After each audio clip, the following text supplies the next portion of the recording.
Сайн байцгаана уу? Таны бие эрүүл, сэтгэл өдрөг, ажил тавтаа сайхан байна уу? Сүүл одоос ярьж байна. Өнөөдөр 2026 оны 7 дугаар сарын 21. Гадаа бороо ширж байна. Үлэрхэг өглөө оройдоос хөвөлцөн салхитаа эд халууны улирал гэхэд баач гэж учиртаа таатаа сайхан байна уу даа гэж бодож байна. Эд аагам халуун шатаж байхын үеэр тэнгэр бүрхэх, бороо орох, салхисын хилцэх нь тун таатаа мэдрэмжийг төрүүлдэг. Гэхдээ олон өдөр дараалан бороо орох, бүрхэг байх нь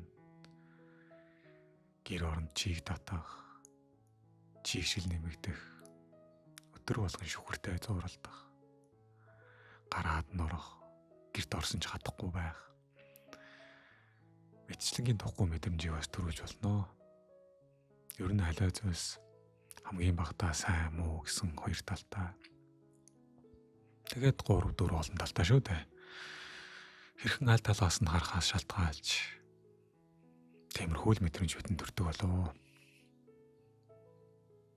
Миний хувьд аятайхан дата сайхан байна даа гэж бодож байна.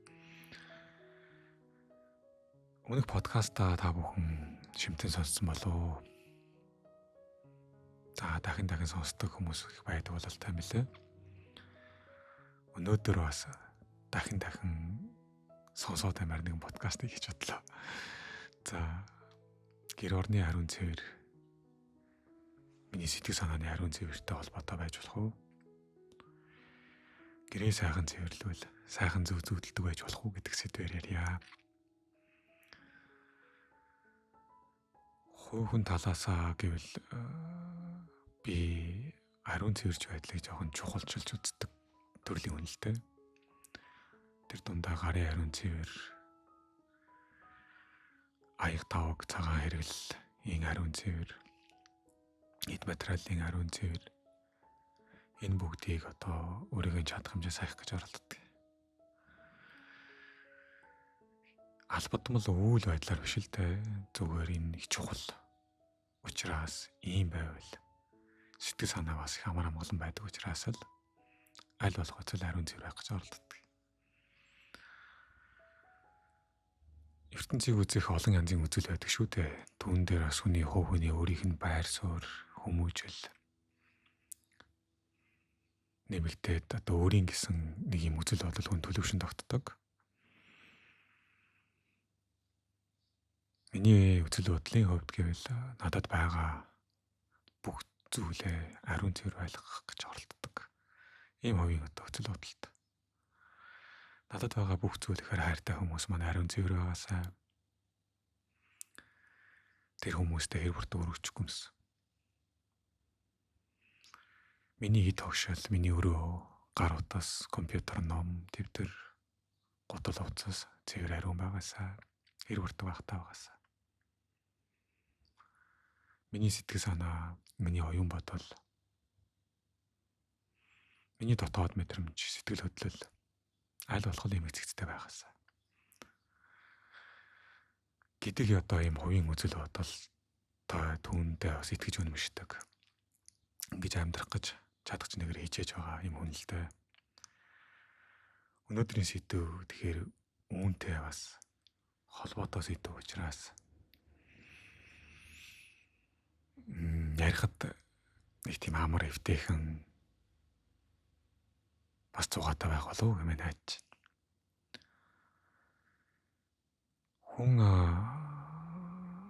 уншиж судлах мэдэх эзэмших ёстой маш олон зүйл байдаг баг.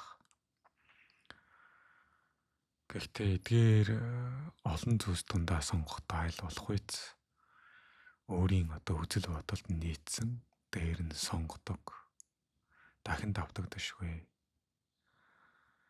авгаа зүйлсүүдээс шимтэн суралцж байвал үлдцэх ариун байдсан болов уу гэж боддیں۔ Сүүлийн үед дэлхийн сонгодог утга зохиол, шинжлэх ухаан, тэрэн дундаа Аз талын хятад, Япон, Солонгосын утга зохиол, урлаг кино урлагийг нийгмийн шинжилгээ ухааны талаас дүгнэлт хийж үзэх дуртай болсон. Тэгсэн саяхан хэд хэдэн зүйл ажиглагдлаа. Япон хийгээд хятадын утга зохиолд гарч байгаа нэг санаа байгаа. Гэрээ цэвэрлээ сайхан унтвал шөнөх гоё зүй зүтэлдэг гэдэг. За хятад маягийн философитой японочууд мөн адилхан. Тэгэхээр энэ сэтгэл судлалын шинжилгээ ухаантай бас зарим нэг хэсгээр огтлцоо дутгад өгöd байгаа. Гэрээний цэвэрлчээд тэгээд унтлаа. Тэгэхээр гоё зүй зүтэлж байгаа гэсэн үг. За нэрнгээсээ тиймэрхүү дөө байж болно. Энэ тал дээр хийсэн зүудний шинжилгээ ухаанч судалгаануудыг эндээс нэрвэлд ойрлоод хаяны харсан. Нэрэлт юм байна шүү.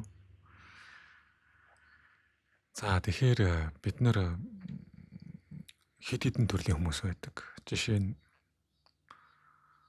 маш их урд ажилдаа анхаардаг, өөр зүйлд анхаарал төвлөрүүлэх дургу, бүтээлж олон цагаар ажилдаг. Ялангуяа бичгийн ажил хийдэг, зураг зурдаг. Иймэрхүү хүмүүс бичгийн ширээ эмгцэгцтэй байх. Бүх зүйл байгаа байранда байх нэг иймэрхүү нөхцөл байдалд жаахан дургу байдаг. Эмх замбраагүй эмх зэгцгүй дундаас тухайн бүтээлийг төөр хонгод сэтэл илүү төрдөг. Ийм төрлийн хүмүүс байдаг. Гэтэл бичгийн ширээ яг ном ёсороо байх, тоош ороогүй байх, бүхий л зүйл байранда байх. Энэ дундаас эмх цэгцийг мэдрээд амар тайван болоод анхаарал илүү төвлөрдөг хүмүүс байдаг. Хүн бүр харилцан адилгүй л дээ.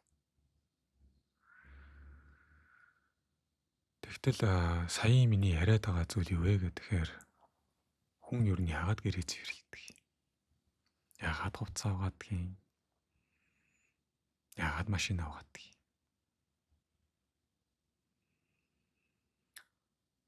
Яагаад гэвэл хэр буртагтай байх нь сэтгэл санаанд их тэртэй байдаг. Яг би хэртэй хувцсмсөд гэр орон замбрааг байж болно л да тий. Тэгтээ удаан байж чаддгүй л дээ. Харахаар л уур хүрмээр, дургу хүрмээр ядрахтаа санагдаж болох юм гэсэн үг. Тэгэхээр гэр орны ариун цэвэр, хувцсны ариун цэвэр, биеийн ариун цэвэр сэтгэл санаатай холбоотой. За нэг сонирхолтой судлаа та бүхэндээ төлөвлөл. Германы нийгмийн шинжилгээ ухааны салбарт ажилладаг хүмүүс гэр орны ариун цэвэр ба сэтгэлийн ариун цэвэр гэдэг ийм бэсрэг судалгаануудыг хэд хэдэн хийсэн. Гэр цэвэрлснээ дараах мэдрэмжийг мэдэн шүү дээ.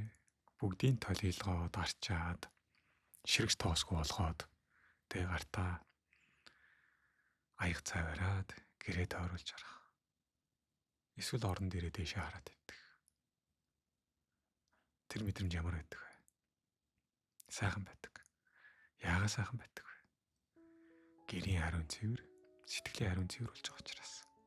Дараа нь усанд орлоо, халуун усны газар орлоо ч гэдэг юм уу. Гоо сайхны газар орлоо.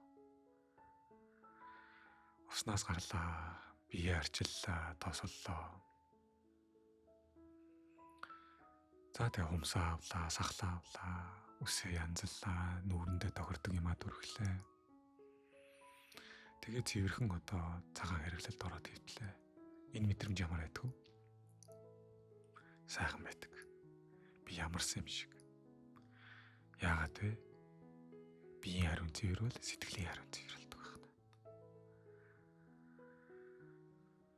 Хүмүүс гэрээ цэвэрлж явахдаа гэр орноо бас бие арчилж явахдаа түүнтэй зэрэгцээд сэтгэл эмгэгцэндээ орж идэх бол тогтоосон. Нийгмийн салбарт ажилладаг сэтгэл судлаачид.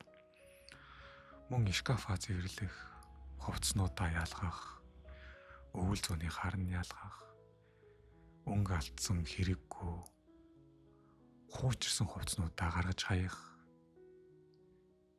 хувцаа эндүүдэх, өнгөөр нь ялгах, эвхэх, үлгүүрт хийх, үнэртэн төрхөж тавих. Энэ үйлдэлүүдийг хийж явахдаа хүний оюун бодол эмх цэгцэнд орчдөг.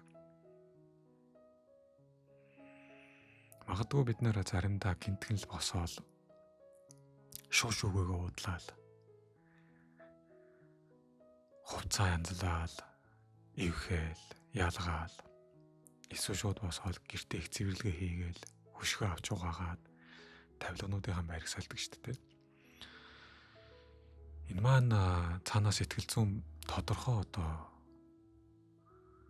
зорилготой үйлдэлүүд байдаг. Маш их стресстэх, ойрын үед оюун бодлоо эмхэлж авч чадахгүй байх, сошиалд хэтэрхий цаг зав зарцуулах, ууртай байх, иймэрхүү үндсэн шалтгаанаас болоод ухамсаргүйгээр гэр орноо зэгцлэх үйлдэлийг хүн гаргаж ийн гэсэн үг. Ингээд нөгөө бохроо цэвэрлж байгаа, замбраагүй зүсээ цэвэрлж байх цуур хүний сэтгэл санаа тайвшраад бодол эмхэндээ ороод заадаа нэг цагийн өмнө 2 цагийн өмнөөс замбраагүй байснаасаа хамаагүй айтаахан болчдөг. Нэг төрлийн бясалгал гэж бодох хэрэгтэй. Бясалгал гэдэг чинь бас юм үйлдэлээр зүгээр ахуйн хүрээнд хэлбэрж болдог юм сонин зүйл шүү дээ. Үүнтэй холбоотой их олон зүйлсүүдийн судалгаануудыг би ярьж өгч чадна. Гэхдээ нэг гоё юм хэлж өг. Хар дараатай байна. Муухай зүудлээд байна. Онцгой байна гэсэн хүмүүс байдаг шүү дээ. Зүуд гэдэг маань шүнийн бодол юм байна. Бидний тарих амарсан ч гэсэн ухамсар амардаггүй. Тарих унтарлаа, амарлаа гэтэл ухамсар унтрахгүй ажиллаа л гэдэг.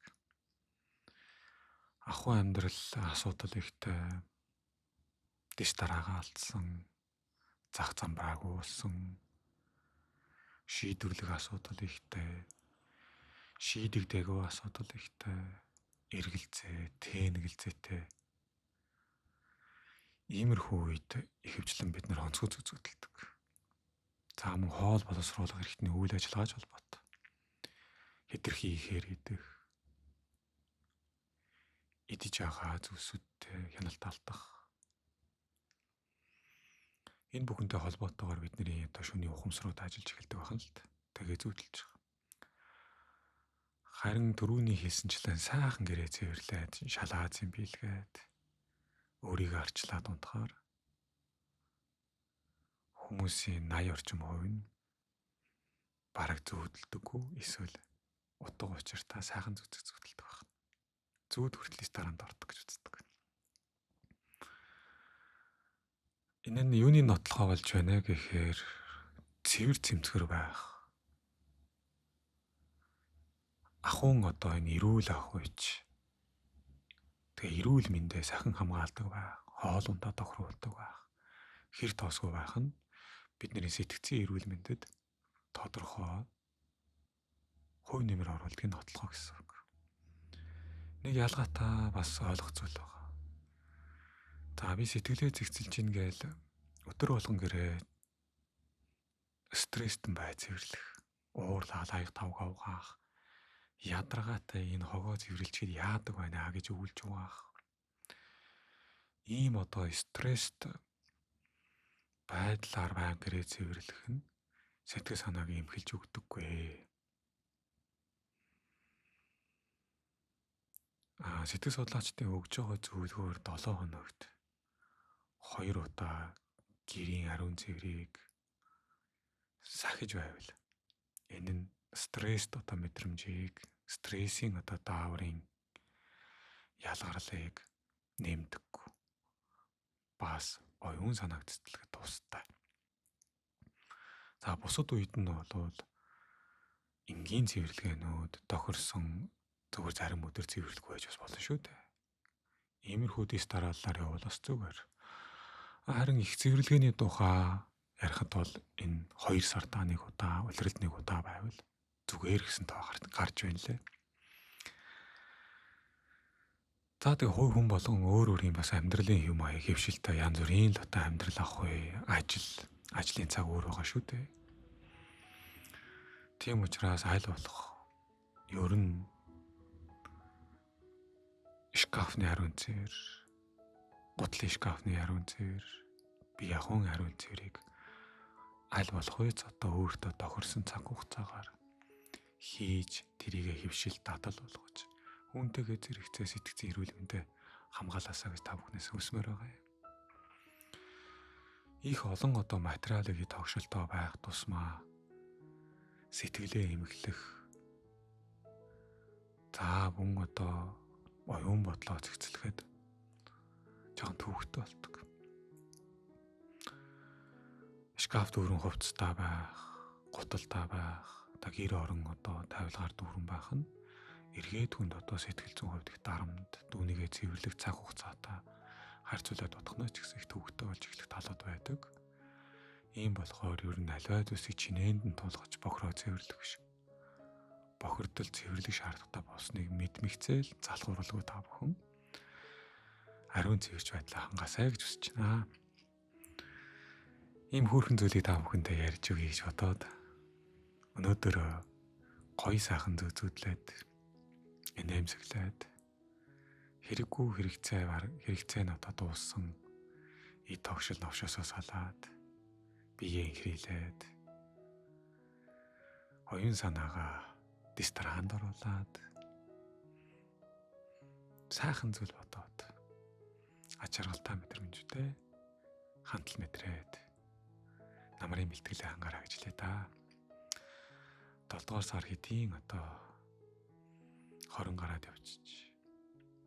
Худалчин 7 хоноод л бараг 8 дахь сар гарлаа. 8 дахь сарын дундаас хойш ялангуяа Монгол нутаг сэрүү орчдөг. Нав шаргалтаж эхэлнэ. Тэгээ оюутан сурагчид хичээлтэй орно. Ингээл одоо үйл эхэллээ шүү дээ. Юу хүн байх вэ? Гэ намрын бэлтгэлээ сайн хангаарай. Хүмүүстэй өвтэй байгаарай. Өөрийгөө ойлгож дэмждэг байгаарай гэж хэлээ. Тэдхүү богинохон бичлэгийг энэ үрээ чаргаая. Үргэлж хамт байдаг та бүхэнд гялалаа. Сэтгэл бичиж байгаарай. Бүгдийг нь уншдаг шүү. Бүгдэн дээр нь зүрх тардаг. Хайр илгээ. Удахгүй уулзахын эрүүл талбиа сайхан бүгнэ хүсэж байна. Баярлалаа. Гялалаа. Талархлаа.